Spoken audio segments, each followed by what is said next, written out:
Along Namibia's B1 highway, one of Africa's busiest roads, the desert wind whispers secrets. Secrets of horror, fear, and mystery.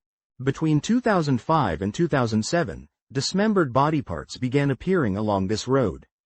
The work of a killer meticulous, ruthless, and still unknown. They called him the B1 Butcher, Namibia's first known serial killer. And to this day, his identity remains a mystery. On June 17, 2007, a municipal worker made a horrifying discovery.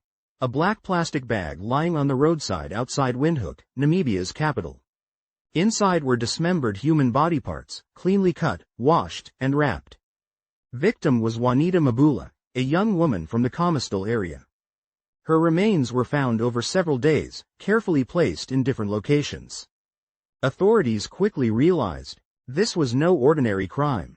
Police spokesperson said, "We believe the perpetrator has medical or butchery training." The cuts were precise, deliberate. Over the next 2 years, at least 4 more women would be linked to the B1 Butcher. Melanie Jantz, 22, last seen in Windhoek. Dismembered remains found in separate bags. Susana Mushimba, 36, a domestic worker. DNA evidence linked her to remains discovered near Rehoboth. Unnamed victim, remains too decomposed to identify. Partial DNA suggests a young woman, likely from northern Namibia. All the victims were women of color, many from lower-income communities. The killer seemed to target the vulnerable, and knew exactly how to vanish after each crime. There was fear, especially among sex workers and young women in Windhoek. No one knew who the killer was. He could be a doctor, a butcher, a cab driver. Anyone. Namibian police launched one of the most intensive manhunts in the country's history. Hundreds of DNA samples were collected. A few suspects emerged, but none stuck. Hans Husselmann, a German Namibian who later committed suicide while in custody. A note was found, but no confession. Heinrich de Klerk, arrested in connection to another murder. He denied involvement in the B1 cases and was never conclusively linked. Namibian police officials said, "We do not have enough evidence to conclusively tie any suspect to the B1 Butcher murders." The case remains open. Despite advanced forensic testing and international support, the trail went cold. The last confirmed killing linked to the B1 Butcher occurred in 2007, but whispers of similar murders continued. So who was the B1 Butcher? Several theories exist. Theory 1. The professional killer.